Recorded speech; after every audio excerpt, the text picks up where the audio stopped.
Olá, meu nome é Luiz Henrique da Silva Amaral, matrícula 21062160 e essa daqui é a minha prova de eletrônica embarcada. Mostrando a primeiro MCC, eu tenho um clock interno de 16 MHz. Eu configurei alguns recursos aqui, alguns periféricos.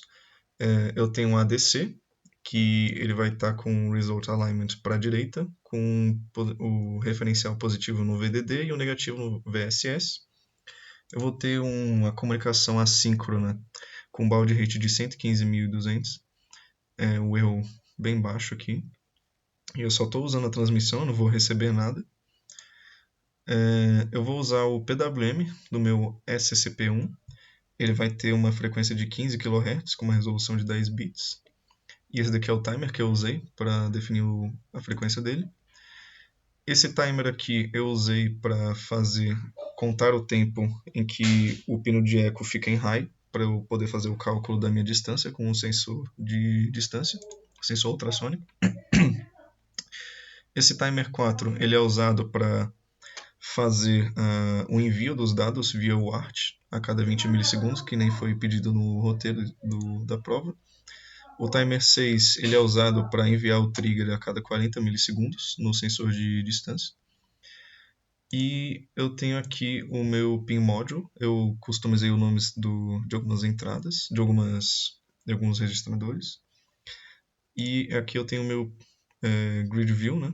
Eu tenho que o RA0 vai ser a minha leitura, né, do sensor de temperatura.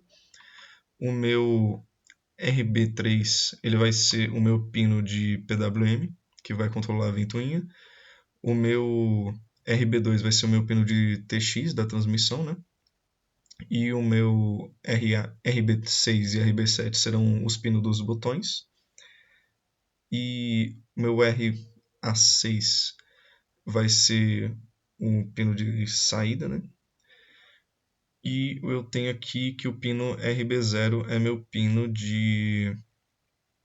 do trigger, meu pino do echo, na verdade.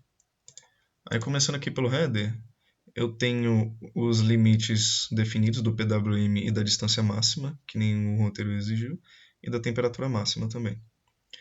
Aí eu tenho o estado anterior dos meus botões de incremento e decremento e os estados atuais. Eu tenho o passo do meu PWM, que eu coloquei em 75. 75.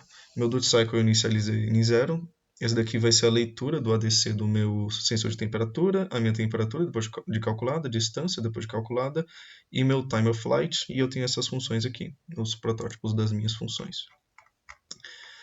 No meu while, eu vou sempre ficar lendo os pinos, né, de incremento e decremento, e vou checar se eles foram pressionados e se o estado atual deles é diferente do estado anterior.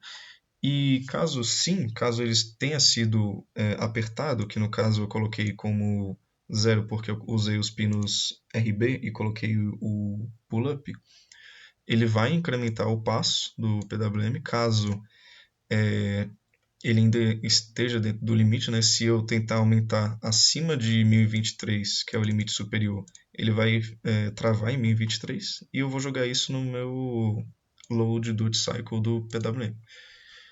E caso o outro botão seja apertado, né, eu vou verificar se o meu duty cycle ele é maior ou igual ao meu PWM, o passo do PWM. E se ele for, eu vou decrementar, caso contrário, eu vou manter no limite inferior, que no caso é 0. E depois eu vou atualizar o estado dos botões. Começando por essa função envia trigger, ela é feita todas as vezes que eu tenho estouro do meu timer 6, que ele é um timer de 40 milissegundos. Então a cada 40 milissegundos ele vai fazer o seguinte: ele vai zerar o meu timer 1, ele vai colocar o meu pino de trigger em high, ele vai dar um delay de 20 microsegundos e depois vai desligar esse pino. E ele vai começar a contar os ticks do meu timer 1, que ele funciona basicamente da seguinte forma: o meu sensor de distância ele vai enviar um sinal pelo pino de trigger, e quando esse sinal for enviado, um sinal de eco vai estar em nível lógico alto, e ele só vai ficar em nível lógico baixo quando ele receber de volta esse sinal ultrassônico que bateu na bolinha de isopor.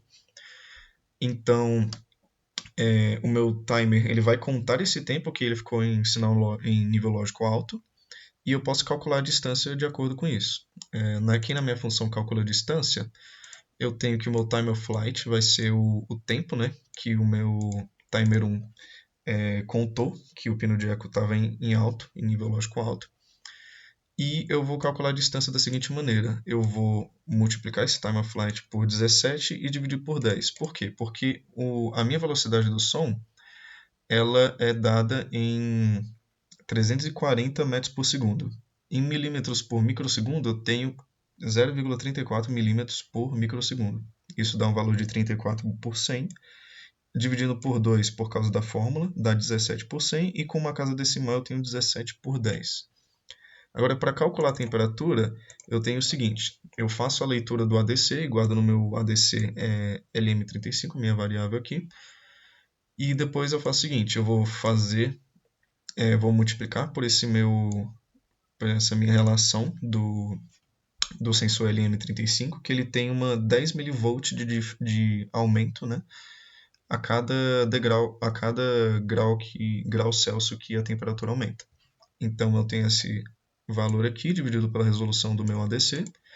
Eu transformo ele em um valor de 32 bits para não haver estouro, né? E depois eu guardo esse valor aqui na minha temperatura, que é um valor de 16 bits após dividir por 1023. Aí aqui no meu art envia dados, ela é uma função que é atualizada, que é usada a cada 20 milissegundos por causa do estouro do timer 4. Eu vou fazer o seguinte: eu vou calcular a distância, vou calcular a temperatura e vou mandar via o art primeiro o byte mais significativo da minha distância, que eu vou fazer um deslocamento de 8 casas para a direita e vou utilizar essa máscara aqui para pegar o byte mais significativo. Depois vou pegar o byte menos significativo da distância só aplicando a máscara e escrevendo via o art. E depois eu faço a mesma coisa escrevendo o byte mais significativo da temperatura e depois o byte menos significativo da temperatura. Quanto à simulação, eu tentei fazer a simulação usando esse modo que o professor indicou, só que eu acabei não tendo, não obtive êxito nessa simulação. Aí eu acabei não fazendo a simulação do meu código, mas ele está compilando, ele está buildando sem problema nenhum. E eu só tenho algumas mudanças aqui nos meus